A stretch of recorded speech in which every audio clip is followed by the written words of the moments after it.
Let's play the Netanyahu video. Netanyahu talking about Jews defending something here with Dinesh D'Souza. In a recent exchange between Tucker Carlson and Senator Ted Cruz, Tucker Carlson said, "Are you saying that the Jews in Israel under Netanyahu are the descendants of the ancient Israelites who are described in the Bible?" When a guy like Dave Smith, someone logical, calm, analytical, starts tearing holes in Benjamin Yahu's biblical ancestry defense strategy live on camera, that's when you know the narrative isn't just cracking, it's falling apart in real time. Welcome to the Matrix Breakdown. Let's plug in. Of course. There's no question about it. The Jews spread from this land to various Of parts course of Europe, they do. to the Middle East, here's the and proof. elsewhere. But we never forgot this land. We said next year in Jerusalem, next year in Jerusalem. My great-grandfather came here in the 19th century. Most of the Palestinians who are alive today came after him. So that's what our history has been. On the one hand, regaining our ancient ancestral homeland, on the other, developing a state that becomes a juggernaut of technology and development. We're Silicon Valley in the Middle East, a democratic society in the face of enormous attacks of countries that want to annihilate us every day. Who is Tucker Carlson defending here? These are people who chant death to America. They're after you. They want to destroy Western civilization. They want to destroy everything that America stands for. They say Israel is a small Satan. The big Satan is America. The only place where Christians are safe in the Middle East is in Israel. Not tolerated, welcomed. They participate in our society. We take care of the holy places, which are destroyed everywhere else. Churches blown up throughout the Middle East. So if Tucker Carlson is asking me that, then he has no idea, not of Jewish history, but of history. Who are these so-called defenders of MAGA defending? They're defending the worst enemies on the planet against America. They're not MAGA. The people who speak of MAGA, they love America, and they love America's values, and they don't identify with the worst enemies that America is facing today in the world. President Donald J. Trump, the greatest friend that Israel has ever had, he understands that we're fighting a common enemy. Iran wants to destroy you. We stand in their way. I'm very proud of the fact that Israel is the front line of this battle of civilization against the barbarism that threatens all free societies. Netanyahu goes on this emotional monologue claiming that modern Israelis are the direct genetic descendants of ancient Israelites, the exact people from biblical times. He frames it like a sacred birthright, passed through bloodlines and protected by history. Then he weaponizes it. You're either with us or you're with terrorists. No nuance, no middle ground, no independent thought. Support Israel blindly, or you're siding with Iran, Hamas, and the destruction of Western civilization. It's convenient framing, especially when billions of American dollars are on the line. But let's hear what Dave Smith has to say. Isn't it, dude? It's just, I don't know, man. It's just so wild, the levels of lies and propaganda. Can I just comment? It looks Sure. like, I think he gets cold sores and he's got a Band-Aid in the middle. But Is that true? That's it gross, looks like bro. it. I mean, you can pull back up. You I can didn't pull catch back that it up. one. Yeah, I've but that I noticed did not before. notice. I've noticed it looks like he's got a little Band-Aid in the middle, but it's almost like his Hitler stash grows in too thick and he has to keep waxing it. And so, like, it's not even with the rest of his, like, Oh, yeah. and his nose is so big, he almost gets like a Hitler stash shadow. Yeah, right he above does his get a lip. little bit of that. That's true. Yeah. That's an issue. Not the best PR. Anything Anyways, else, or that's listen. just what you wanted? No. I mean, there's a lot to take on there, but I couldn't not address the little Band-Aid Hitler stash. Well, Yeah, I'll maybe that's do the funny. Jewish part last, but just the other thing. I mean, it's just so, again, like the dumb binary of like, who are these people standing with? You're standing with Hamas, or you're standing with the Ayatollah or something. And it's like, obviously, like there's a third option there, which is that like, I'm not standing with any of you. Like, it doesn't follow that if I don't just want to give billions of dollars to some country, therefore I'm standing with the enemies of that country. Exactly. The idea that he goes, they say we're the little Satan and you're the big Satan. We are what's standing in between them and you. So you cast yourself as like our protector. You're the one who will stand in between our enemy and us and defend us, except you have to do it with our money and weapons. It's like, Something that's else, huh? adds a slightly different element to that. But I guess just, yeah, the first part of that whole thing, like, look, man, I mean, and again, I will, as I always think I do, like confess when I don't really know enough about a subject, but I don't know enough to like know this for sure. But I am pretty goddamn convinced that everything Netanyahu's saying there is bullshit. And the fact that it's like, oh, the Jews are genetically the same Jews from the Bible. Like, I don't think anyone can actually demonstrate that. And we do have DNA tests, like, which by the way, are banned in Israel. You're not allowed to get DNA tests in Israel, weird. which is a kind of strange thing. Because it kind of seems like if that's your whole claim, then like, wouldn't you be the ones who want to demonstrate this?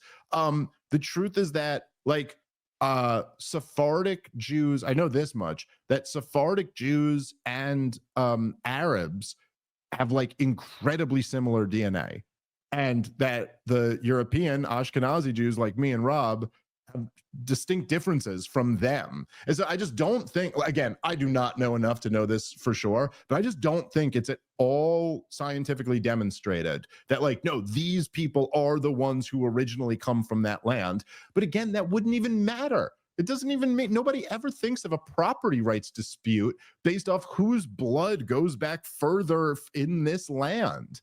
It just would never be Native the case Americans that, got like, screwed if you were over, right? arguing over, you know, like I was cutting down a tree on my neighbor's property or something like that, we would go to the property deeds and the blueprints and the property lines and the where. No one would go like, he's got some Native American blood in him, and so his people go back hundreds of years before my people were here. It wouldn't matter if you just stepped foot on the country the first day. It's like, who owns the property? That's what the question would be. This is where the matrix logic kicks in. Because if the claim to the land is based on religion, then the conversion equals entitlement. If it's based on DNA, then half the current population fails the test. If it's based on history, then by that logic, Spain belongs to Rome, Mexico belongs to Spain, America belongs to Britain, and the Palestinians, the ones physically living there for centuries, somehow have zero claim. The rules shift depending on what benefits the state, never the people. And what Dave Smith subtly exposes in The Glitch, the ideology is incoherent on purpose, because an incoherent identity is easy to weaponize emotionally and politically, especially when foreign support depends on guilt, fear, and ancient mythology. And there is this incredibly bizarre thing, and I'll let you can have the last comment on this, Rob, but I'll notice that like it's just something I've noticed over the last couple years as I've been a figure in these, you know, debates, where there is this weird, you know, because like people like Douglas Murray was like, oh, Dave, you know, claims some Jewish heritage, and then there'll be arguments over whether you're really Jewish or not. And then somebody else, you know, like I mean, I get the comments like this all the time, but they'll say things like, oh, Dave's not even a practicing Jew, so he's not a Jew by any real means. What does that even mean? And you're like, oh, okay, so that's the standard now. Now the standard is like, if you're not, it's not the genetic argument anymore. Now it's the religious argument. But if it's the religious argument, then the majority of Israel identifies as not religious. So then those people Jews or not Jews or what? And then also, by the way, I mean, Rob, if you The convert to standard keeps Judaism, morphing into whatever's you're eligible for convenient birthright, for I them. believe, right? So wait, so which one is it? Like, like, what exactly is the claim of Netanyahu and the state of Israel here? It's like, oh, we genetically go all the way back, therefore this is our land. It's like, okay, but that's like, so now it's like a scientific genetic claim. But like, why is it yours? Because it you were there a blood? long time ago. It's like, oh, because God it's promised religion. it to you. Okay, so now it's a religious claim. So now it's like somebody, so now you have to say, Rob, It's that all about power. A Jewish kid Power from and money. Brooklyn has more of a claim to Palestine than an Arab who's born in Palestine, who goes back 600 years in this area. the Jewish kid from Brooklyn. Wait, hold on. But now the Christian kid from Brooklyn who converts to Judaism also has more of a claim than, like, he has a right of return, but the Palestinian in a refugee camp in Gaza or the West Bank doesn't have a right of return. Like, it's all just gets like really weird and bizarre. It's this crazy, incoherent justification for how to view the country and Judaism and the whole thing. I don't know. Last word to you on this.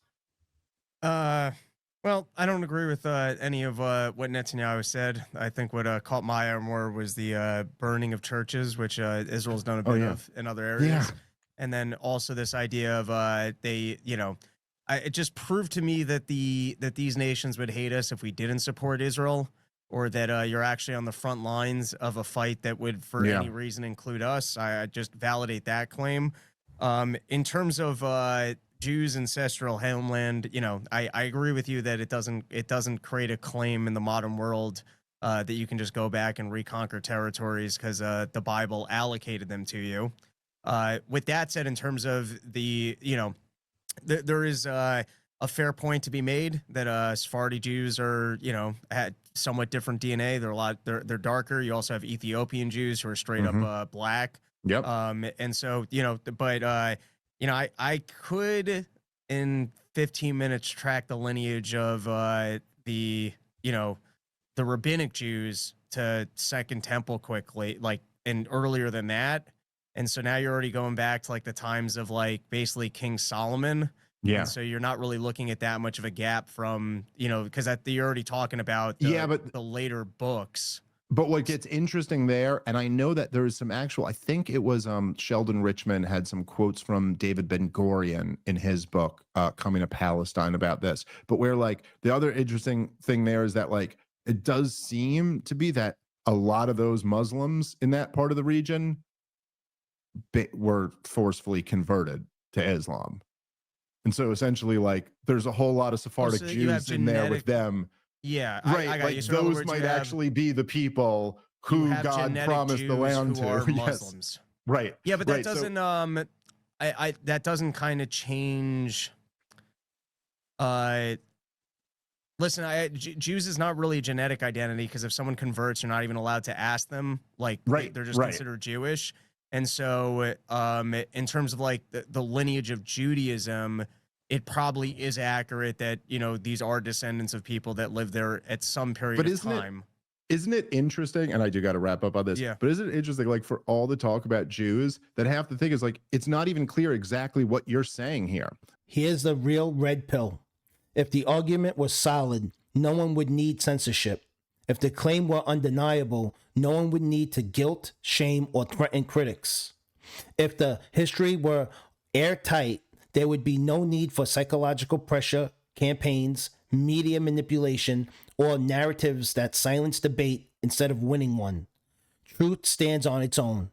Power demands belief, even when the foundation is shaky. So here's the question. Are people finally waking up to this contradiction because the world changed, or because technology finally made silence impossible? Drop your take in the comments, because this conversation is not going back in the box. Hit like, hit subscribe, and share this before someone decides you're not allowed to think about it. Welcome to the Matrix Breakdown.